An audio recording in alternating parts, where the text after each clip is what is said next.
Tere merelaeka vaatajad!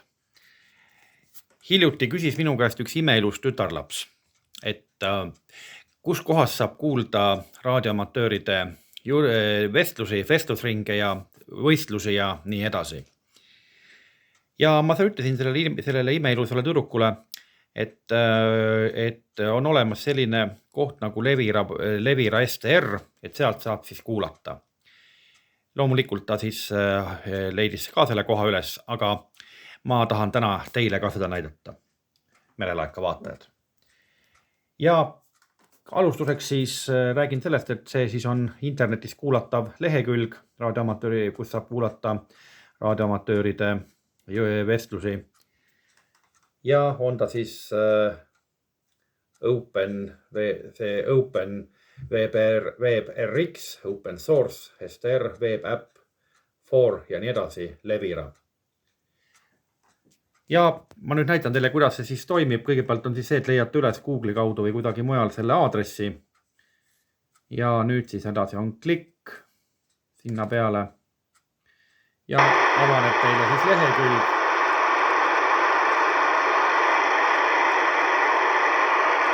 Ja alguses see lehekülg siis niimoodi sahiseb, aga meie paneme siia peale kahina luku. Teeme kliki ja on meil peal siis kahina lukk. Nüüd te näete, et siin üleval on siis erinevad kohad, Harju, Kutse ja nii edasi. Ja on üks kollane kursor, näete see kolmnurkne keskel kriips. See on siis koht, kus siis on erinevad kas siis kutsekanalid või repeaterid või nii edasi.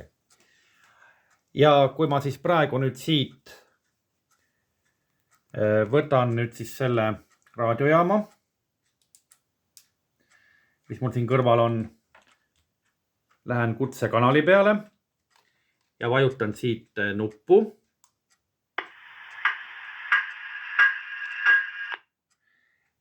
Siis näete, sealt hakkas jooksma üks selline väike diagramm.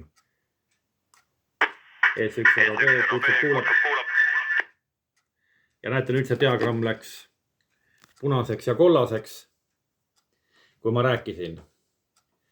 Siis see tähendab seda, et minu signaal jõudis kohale ja mind on internetis kuulda. Nagu te kuulsite ka läbi arvuti. Natuke on küll praegu paha, et kuna need mikker ja need on nii lähestikku, siis annab häireid.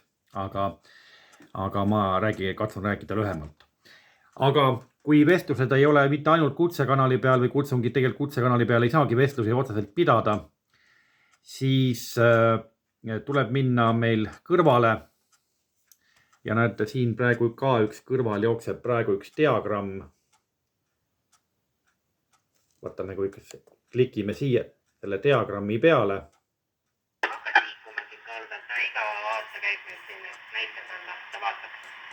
Näete, nüüd ma viisin selle risti sinna diagrammile, klikkisin siia peale ja siis näete see kursor, mis siin on, liikus edasi. Ja nii ma nüüd jõudsin järgmise vestluse peale.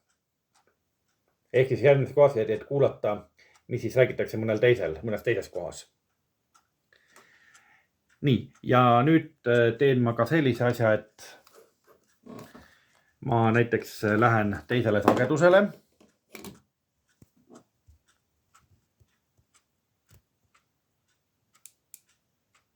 Ütleme 450 peale. Ja kui ma nüüd vajutan seda PTT-d, ehk siis tangentit, siis näete, ühel kohal peab hakkama liikuma üks kursor või diagramm jälle. ES1 ROB test, ES1 ROB test. Näete, hakkas liikuma see selline kollane ja punane diagramm. Nüüd ma klikin siia diagrammi peale ja näete, kursor liikus edasi järgmisse kohta.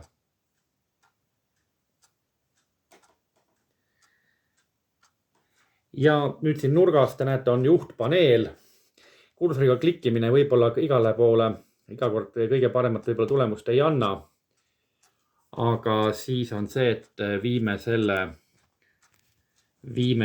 sisestame selle numbri, võime sisestada ka käsitsi.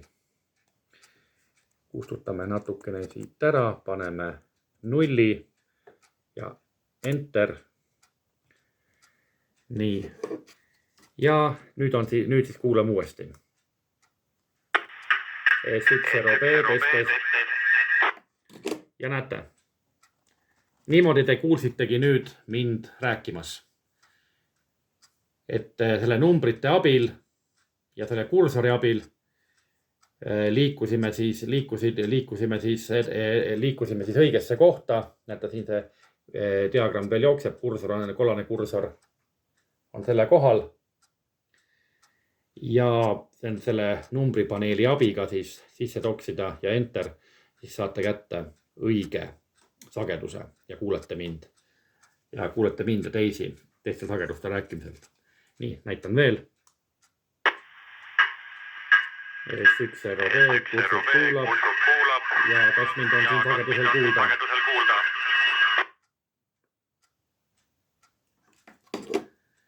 Näete, kursor selle koha peal ja mind oli praegu internetis kuulda. Ütlen seda jah, et kuna praegu mikrofon ja kõlarid on hästi lähestikku, siis heli kipub kajama ja ei ole kõige parem, aga kui teil mikrofonid seal samas lähedal ei ole, siis need asju teil ei juhtu. Nii et siis ütlen ka sellele oma imeilusele tütarlapsele, kes siis ka kellele ma ka seda õpetasin ja kõigile teistele, kes seda videot siis vaatavad, saate siis selles keskkonnas mind ja kõiki teisi kuulata. Aga praegu siis aitäh vaatamast ja uute kohtumisteni!